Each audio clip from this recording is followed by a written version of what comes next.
अस्सलाम वालेकुम दोस्तों। सऊदी अरब में आने के बाद जो ज़िंदगी लोगों की होती है सप्लाई कंपनी में, उसके बारे में इस वीडियो में हम आपको बताएंगे। और भी बहुत सारी जानकारी इस वीडियो में हम आपको बताएंगे, इसलिए इस वीडियो को आप ज़रूर पूरा देखिए। दोस्तों, सबसे ज़रूरी बात है कि काफ़ी लोग सऊदी अरब में आते हैं और ज़्यादातर लोग सप्लाई कंपनी में फंस जाते हैं क्योंकि डायरेक्ट उनको वीज़ा नहीं मिल पाता है। और इसको लेकर हमने कई बार अपडेट भी किया है। दोस्तों, डायरेक्ट वीज़ा अगर आपको नहीं मिलता है तो आप घर खाता में आएँ, आप कतई सप्लाई कंपनी में ना फंसे। सप्लाई कंपनी में फंसने के बाद में लोगों की ऐसी हालत हो जाती है, ऐसे मजबूर हो जाते हैं कि हम बयां नहीं कर सकते हैं जो हम देख रहे हैं। क्योंकि कुछ ऐसी कंपनी है जो आपको खाना भी नहीं देती है, लोग तड़पते हैं, बाहर रोते चिल्लाते हैं, वो परेशान हैं कि हमें किसी भी तरह खाना मिल जाए, पानी मिल जाए, क्योंकि पानी खाना के लिए तरस रहे हैं लोग सऊदी अरब में। दोस्तों, ये जानकारी और इस तरह की बात कोई भी यूट्यूब पर नहीं बताएगा और कोई बताना भी नहीं चाहता है, क्योंकि दूसरे देश की इसमें बदनामी हो रही है। लेकिन जो सच्चाई है वही हम आपको बता रहे हैं। दोस्तों, यहाँ तक कुछ लोग ऐसा भी बता रहे हैं कि लोगों को 2-4 दिन 5 दिन खाना भी नसीब नहीं हुआ है सप्लाई कंपनी में आने के बाद में। क्या होता है कि जब भी आप आते हो तो पहले आपको काम दिया जाता है 2-4-5 दिन या 8 दिन या 10 दिन या 15 दिन के बाद में। लेकिन जब आप वहां से रिटर्न आते हो, आपको काम पसंद नहीं आता है या कुछ भी ऐसा होता है 1-2 महीने में, 3 महीने में, 4 महीने में, तो फिर आपको ऐसी जगह डाल दिया जाता है कि आप बहुत ज़्यादा परेशान हो जाते हो। फिर आपको 1 महीने, 2 महीने, 3 महीने रखा जाता है उस जगह में, और वहाँ पर आपको खाना पानी कुछ भी नहीं दिया जाता है। इसलिए नहीं दिया जाता है कि आप मजबूर हो जाओ कम सैलरी में जाने के लिए। दोस्तों, यहाँ पर पूरा का पूरा बिजनेस चल रहा है, लोगों के बारे में कोई भी यहाँ पर सोचने वाली बात नहीं है, यानी कि कोई भी यहाँ पर इंसानियत नहीं है। इस तरह से यहाँ पर देखा जा रहा है, आप सोच नहीं सकते हो। सप्लाई कंपनी में आने के बाद में लोगों की इस तरह की हालत होती है। और हम आपको बता दें कि कुछ कंपनियाँ ऐसी भी हैं जो लोगों को पानी भी एक तरह से खरीद कर पीना पड़ता है। कुछ ऐसी भी कंपनी है जो अच्छी भी हैं, उनको लेकर हम आपको बताएंगे कौन कौन सी कंपनी अच्छी हैं, कौन किस तरह की कंपनी, उसके बारे में पूरा वीडियो आएगा, उसमें हम आपको बताएंगे, अपडेट करेंगे।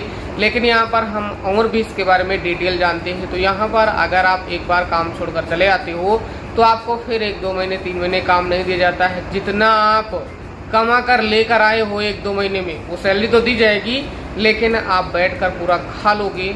आप ये मत सोचना कि हम अभी सप्लाई कंपनी में आने के बाद में जो हम पैसा लगा के आए हैं 1 लाख 1.5 लाख, वो जो पैसा है वो रिटर्न होने में बहुत सारी दिक्कत होगी।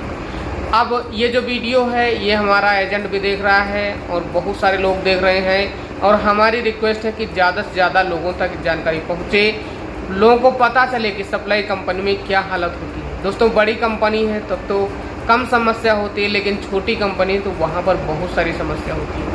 क्योंकि कुछ ऐसे भी लोगों को हमने देखा है जो मांग कर दूसरे से खाना खा रहे हैं।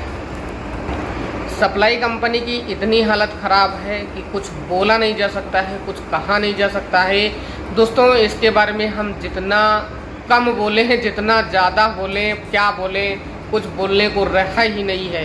क्योंकि जो हालत सप्लाई कंपनी में लोगों की है वो कोई बयां ही नहीं कर सकता है। ये हालत है लोगों की। अगर आप कोई भी वीज़ा दे रहा है तो उस कंपनी के बारे में ज़रूरी सर्च करें। हमने बोला था कि कंपनी के बारे में कुछ जानकारी आपको देंगे, तो यहाँ पर हम आपको बता दें कि पहले आपको क्या करना है। पहले आपको एजेंट को जो पैसा है 2-4-5 हज़ार वो देना है, इससे ज़्यादा आपको पैसा नहीं देना है। जब आपका मुनाफा होगा, जब आपका स्टैंप होगा, तो वहाँ पर आपको पूरा डॉक्यूमेंट देना होगा, जो आपका फिंगरप्रिंट का है, जो आपका मेडिकल का पेपर है, बाकी जो आपका पासपोर्ट है, जो है सारा डॉक्यूमेंट आपको वहाँ पर भेजना है ऑफिस में। तो भेजना हो सकता है या आप अपने एजेंट को दे सकते हो, जो भी आपका नज़दीक का एजेंट है उसको आप दे देते हो। तो वहाँ पर भी आपको कोई भी पैसा नहीं देना है। ये ध्यान रखना है इस बात का, किसी को कोई भी पैसा नहीं देना है। सिर्फ 2-4-5 हज़ार, इससे ज़्यादा आपको देना ही नहीं। लास्ट 10 हज़ार, इससे ज़्यादा आपको कतई देना ही नहीं है। फिर क्या करना है, आपको वेट करना है कुछ टाइम। जब आपका वीज़ा स्टैंप हो जाए, वीज़ा लग जाए, सऊदी अरब का जो मालिक है, जो कपिल है, जो कंपनी है, वो आपके वीज़ा पर शो होने लगे कि उसका ये नाम है और इस जगह में हम जाएंगे। कंपनी के बारे में फिर आपको रिसर्च करना है। अगर घर खाता का वीज़ा है तो सीधा आपका क्या है, उसमें कोई दिक्कत ही नहीं है, सीधा कपिल का नाम आएगा, जो उसका नाम है, बड़ा सा नाम आएगा, मोहम्मद, गाना, मुनीर, इस तरह से बड़ा नाम थोड़ा आ सकता है, क्योंकि यहाँ के जो नाम होते हैं वो कुछ बड़े होते हैं। जैसे मान लीजिए उनका लड़का है मोहम्मद, तो उनका पिता का नाम गानम, फिर मुनीर, फिर अलसैली, तो वो सारा जुड़ता रहता है, 3-4 पीढ़ी तक उनका नाम जुड़ता रहता है। इतने बड़े नाम होते हैं, तो उनसे आपको नहीं घरवाना है। उसी में जात भी होती है जो आपके कपिल की होगी, तो इससे आपको घबराना नहीं है। बस क्या है कि वो आपको देख लेना है, बस इतना। और बाकी जो आपको वीज़ा दे रहा है उससे आपको बात कर लेना है, उसमें तो कुछ टेंशन लेने की ज़रूरत नहीं है। ये सारा कुछ हो गया, फिर आपको पैसा देना है। दोस्तों एक बात ध्यान रखना है कि अगर कोई भी आपसे बोले कि भाई आपका एग्रीमेंट होगा, एग्रीमेंट के बाद जाओगे, तो एग्रीमेंट का कोई मायने नहीं है, ये सब बेवकूफ़ बनाने वाला काम है। एग्रीमेंट का यही है कि अगर एग्रीमेंट हो जाता है इंडिया के अंदर, तो वहाँ पर हो सकता है कि सऊदी अरब में आने के बाद में आप केस करो। वैसे तो ज़्यादातर उसका काम ही नहीं लगता है, सब बोलने की बात है, कहने की बात है। कुछ जगहों में काम आता है, अगर एग्रीमेंट मिलता है तो ठीक है, नहीं मिलता है तो भी कोई ज़रूरत नहीं है, कोई परेशान होने वाली ज़रूरत नहीं, क्योंकि 80-90% लोगों को एग्रीमेंट मिलता ही नहीं, कुछ ही लोगों को मिलता है एग्रीमेंट। अब यहाँ पर एग्रीमेंट ज़्यादातर फ्रॉड भी होते हैं, ये भी सोच लेना, ऐसा नहीं सोचना कि सब सही होगा। दोस्तों कुछ कंपनियों में पहले एग्रीमेंट बनाया जाता है, कंपनी में क्या होता है, घुमा फिरा कर आपको लेकर जाया जाता है, लास्ट में एग्रीमेंट देता है और उसी टाइम आपका फ्लाइट हो जाता है, तो आपको सोचने का मौका नहीं दिया जाएगा। और काफ़ी लोग कन्फ्यूज हो जाते हैं कि हमको एजेंट ने ये बोला था, अभी एग्रीमेंट में ये बोला जा रहा है। तो इसमें आपको घबराने की ज़रूरत नहीं है। जो एग्रीमेंट में बोला जाता है वो 90% सही होता है, जो आपका एजेंट बोलता है वो 90% गलत होता है, बस यही सोचना। बाकी अगर कपिल के पास आ रहे हो तो वहाँ पर जो भी सिस्टम है, वो एग्रीमेंट है, जो भी है वो आपका जो वीज़ा देने वाला है वही है। लेकिन अगर कंपनी में है तो वहाँ पर क्या करना है कि आपका जो वीज़ा स्टैम्प है वो हो गया, फिर एग्रीमेंट आप चाहे ऑनलाइन करो, ऑफलाइन करो, साइन करके या वीडियो बनाकर भेजो एजेंट को, जो भी है, जैसा भी है। बॉम्बे बोले तो हो सकता है, लेकिन जाने की ज़रूरत नहीं होती है। ये सब एक तरह से तरीका है घुमाने फिराने का, बस यही सोच लो। बाकी अगर आप बोलोगे कि अभी हमें बॉम्बे नहीं आना है, दिल्ली नहीं आना है भाई, हम यहीं से एग्रीमेंट साइन करना चाहते हैं, तो आप वो भी कर सकते हो, वीडियो बनाकर भेज सकते हो, उसमें वो सारा कुछ बोल सकते हो और जो साइन है वो भी कर सकते हो। फिर आप अपने घर से डायरेक्ट जो है अपना फ्लाइट कर सकते हो। इसमें घबराने की ज़रूरत नहीं, आपको डट के रहना है, बात करना है, बस इतना ही है अपने ट्रैवल एजेंट से। उसके बाद में कंपनी के बारे में किस तरह सर्च करना है, जैसे नाम सामने आ जाए, फिर आप जो है उसके बारे में ऑनलाइन सर्च करें, कंपनी कैसी है, किस तरह की, कौन कौन सी काम करवाती है, सप्लाई है, क्या है, वो सब कुछ आपको ऑनलाइन पता चल जाएगा। इसमें क्या है कि एक आपको काम करना होगा, अगर कोई आपका सऊदी में है तो आप उनसे एक बार पूछो कि भाई इस कंपनी के बारे में एक बार पता करिए।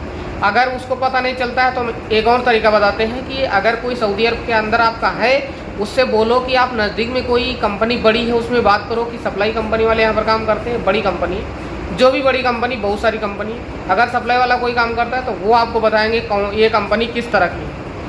अगर आपको पता चल जाता है तो आप किसी को पैसा मत देना, पासपोर्ट ले गया तो ले गया, कोई टेंशन नहीं, पासपोर्ट दूसरा बन जाएगा, वीज़ा दूसरा बन जाएगा, सब कुछ दूसरा बन जाएगा, लेकिन आप दोबारा यहाँ पर समस्या में फंस जाओगे तो निकलने में बहुत ज़्यादा समस्या होगी। इसलिए आपसे रिक्वेस्ट है कि आप पहले रिसर्च करें, पूरी जानकारी प्राप्त करें। अगर आपको लगे कि कंपनी अच्छी नहीं है, कंफर्म हो जाए, तो आप किसी को पैसा ना दें। अगर लग रहा है कि कंपनी ठीक ठाक है, सैलरी टाइम पर दे रही है, और ये अच्छी बात है कि अगर सैलरी अच्छी दे रही है, 1600-1500 सैलरी, तो ही आप आए, ये भी ध्यान रखना है। कुछ जगहों में ये होता है कि बैठा कर रखते लोगों को, बहुत ज़्यादा समस्या होती है। तो इस तरह की अगर कंपनी, सप्लाई कंपनी, तो आना ही नहीं, बस इतना मान लो। सप्लाई कंपनी में 2-4-5 कंपनी है, वही अच्छी है, बाकी सब बेकार कंपनी है, बहुत ज़्यादा यहाँ पर रिस्क है लोगों को आने में, तो इसलिए आप ध्यान रखना। और बाकी इस वीडियो को ज़्यादा से ज़्यादा लोगों तक शेयर करना। वीडियो कैसा लगा आप जरूर कमेंट बॉक्स के माध्यम से कमेंट करें। वीडियो देखने के लिए आपको बहुत बहुत धन्यवाद।